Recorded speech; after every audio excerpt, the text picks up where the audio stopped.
Alright, what we got again here today is another Kia Diesel injection pump job. This one is mounted inside of a barn here. I removed this pump probably 2 weeks ago. Out here diagnosing a no start. It didn't appear that the injection pump was able to create the necessary pressure to start. So we've given it to the pump shop. They've done what they could, and I've got it back now to put on. Fortunately, this pump did need a pretty complete overhaul, but they couldn't get some of the main hard parts in it. Mostly, it seems like it's due to the effect of COVID on supply. So that's the reason they couldn't get the parts because they're from out of the country. So they did what they could. They turned it up as much as they could, and it's pretty close to spec. So we're gonna try it in interest of time. We got it back from them, resealed and all that. So we're gonna try and put it on today and see if we can get it running.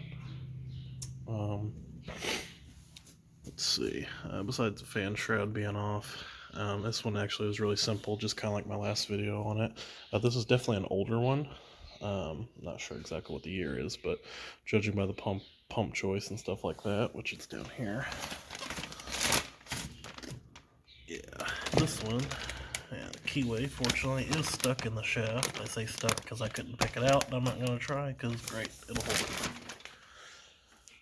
it. It should hold it well enough for me to reinstall it into the gear. This one was also a little different. This one's got like on the front of the gear, it would have had mounted I guess best I could call it like an oil splash piece. So I gotta make sure I get that back on right. Yeah, and after I get the pump on, don't block my light. After I get my pump on, definitely make sure to spray out the injection lines, make sure there's no debris got in them. Just like flush them out, like brake clean or something. Just make sure it was sterile for startup. Other than that, this one's pretty straightforward. I'll try and give you pointers as I go along. Now that I've got the pump roughed in there, I can give you a few pointers. This one was a little difficult because lower engine mount here makes it clearance very, very tight. So in order to get this thing worked in here, and I worked in at like an upward angle, so it went down and in like that. So what I did was I took this bottom bolt out down here. It's a three quarter inch. It's about yay long. It's like a banjo bolt, but it's got a ring on it and some other stuff. So yeah, you can see I took that out. And once it's actually in the engine, because that gives you clearance to bypass and go level and in the rest of the way in the gear, then you can reinstall it. So, which I've already done. Got my nuts and bolts out. So, see, that's the nut for the front of the gear. This is part of the retainer for the oil splash on the gear. That's what I'm calling it, I guess, oil splash. I don't know what you'd really want to call it. See, there's part of it. So you want to make sure that's center on the gear. This front cover plate here, if I could hold on to it. Front cover plate will go onto it, which would hold it in place, and then the nut and the lock washer will go on the outside, and we'll snug that and make sure it's tight. So there you have that. Let me see. Anything else crazy? No, I think pretty much everything else is straightforward. Got the injection lines off, of course. I'm gonna spray them out here soon when I go to attach them. But yeah, so far so good. Okay, got the pump the rest of the way installed. Got the injection lines flushed out and installed. And here's just like on the last one, there's a little notch mark, timing mark, because these holes, there's 3 holes, 1, 2, and then 3, they're slotted. Got it clocked right. Put the front end together already. Cover plates back on with the proper washers. I think I got it all good and primed up. This one's nice. It's got a bleeder screw next to the hand primer. Had to change the wire connector to an eyelet. Old one was a spade connector, but we are ready to try it. See what happens.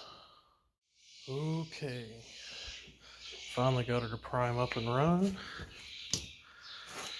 with the help of an external lift pump to force pressure to the system and bleed the injectors while it was cranking. Finally got it to run.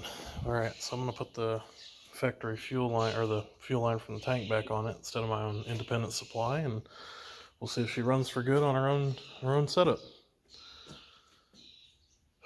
That was a pain.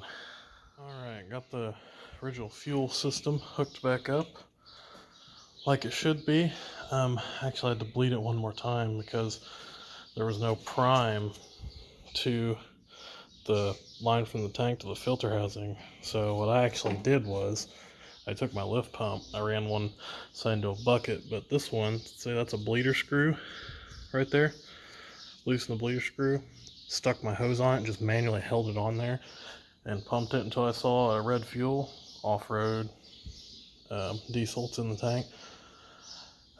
Yeah, pumped it until I saw red and pulled it off, tightened the screw and fired up, and it runs. So I'll show you that here in a second. But these are a pain in the butt to prime. I know next time I do one of these pumps, I don't remember if I've even done one of these before, but it's definitely fought me the most of any diesel engine I've ever worked on. But for sure next time I will be pumping between the line from the tank to the filter housing with a lift pump. And then really actually what I did is I just cranked it and then started closing off my injector lines because I left them loose when I started opening them, or left them loose when I started wanting to bleed it. So, and I just started closing them one at a time, and this thing picked up after 2 cylinders. So, but the other thing on these pumps, that's what it looks like. Get a good view. This is a bleeder, and this is a bleeder. But you definitely want to start by cracking that one and try and get fluid here at least. I didn't get any here, but I did get some here earlier. So, finishing steps. Just got to put my fan guard back on because I had that off so I can get to the front of the front nut on the pump gear. And I had to replace, that's a used radiator cap. The one that's on it, was not too great. This thing was running for maybe a minute or two and it started pushing, cooling out. See how it's torn up in there? Yeah, not too pretty. But that one's a used one. It looks better. It was leaking on another unit, but it's all I got right now, so we'll see. We're getting ready to see if it'll work. So, oh no. Come on, you just ran like 3 times.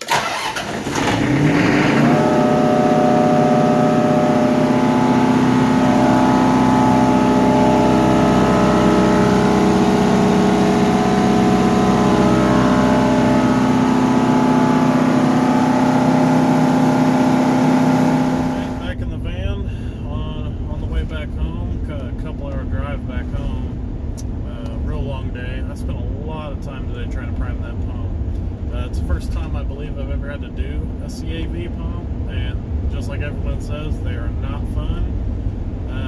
In the end, the hand primer just wasn't cutting it, so my go-to next time I have to do one of these is I'm just going to grab my little lift pump, my little lift pump that I use, and I salvaged off. I knew it was a good pump that I salvaged off another portable generator like a year and a half ago. So any kind of diesel pump, just put that between your line from your tank to your filter housing to prime it forward.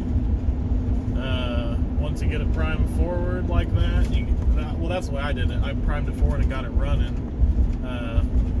because once I had the lift pump giving me prime forward, I undid all my bleeder valves, and actually really I just went straight for the injectors, and it gave me enough forward prime to prime the injectors, or bleed the injectors properly. And once it was running, shut it down, and then on this one I had to swap ends with the lift pump. I had to suck prime to the filter housing from the other side. So, but whatever, it's gonna be my go-to next time, and from here on out. Yeah, once I did it that way, it primed up pretty quickly. So C.A.Vs are no fun. Catch you on the next one.